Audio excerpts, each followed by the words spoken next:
Today, I will talk about S.T. Coleridge's literary career, which can roughly be divided into four periods. The first period can be called the period of experimental poetry, and this period lasts up to his meeting with Wordsworth in 1797. During this period, his poetic powers were not fully mature, and he had not yet found himself in the sense that he had not matured as a poet and had not really uh, was aware of his calling as a poet. And the best works of this period are The Fall of Robespierre's, To a Friend, Ode on the Departing Year, and France an Ode. The second period is the flowering season of his poetic genius, and this opens with the summer of 1797 and ends in 1802. The best creations of the poet belong to this period and include such pieces as The Ancient Mariner, which I think you all must have studied at the graduate level, Christabel 1 and 2. I think you all must be familiar with this text also, because this was prescribed in your second year probably. Then Love, Remorse, Dejection, and Ode, and Frost at Midnight. And during this period, he also wrote many articles published mostly in the Morning Post and delivered lectures of a very high order of merit. The third period lasted from 1803 to 1817. Now, this was a very confused and indistinct period.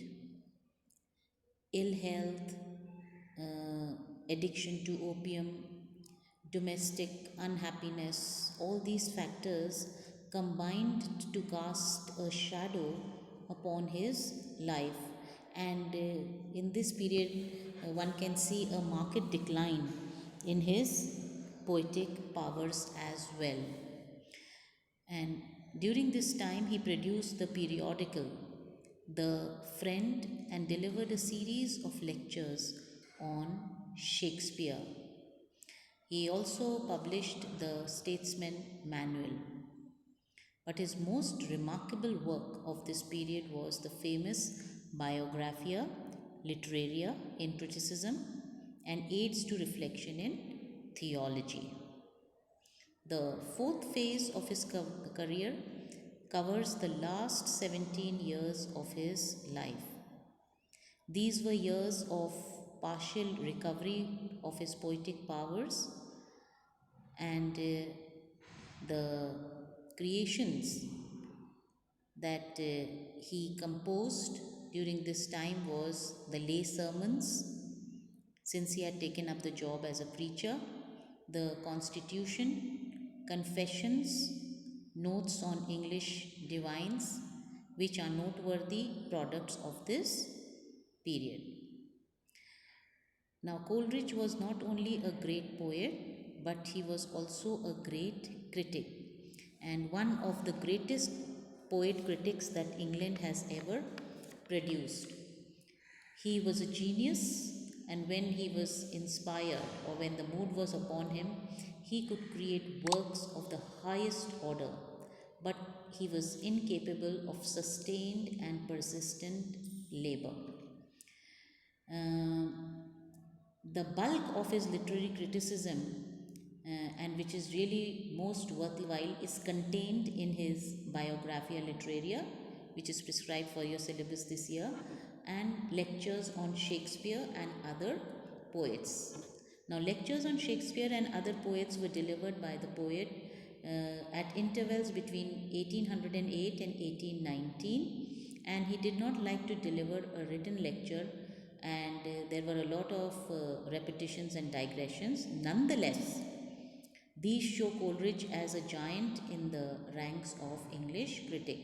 His examination of Shakespeare's play and of his poems by other writers gives us something more than an acute logical dissection according to certain predetermined canons.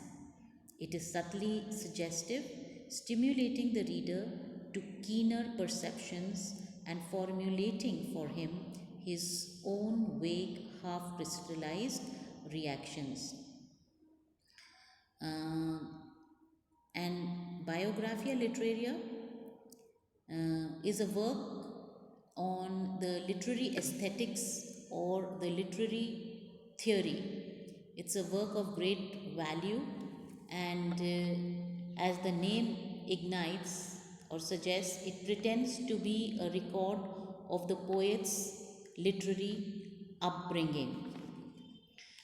Uh, it's an epoch making document and a major critical text in the English language, original and unique in many ways.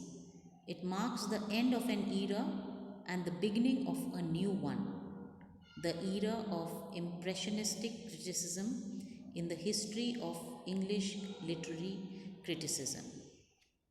Now, this is the work that we are going to discuss and talk about in detail as it is prescribed in your syllabus.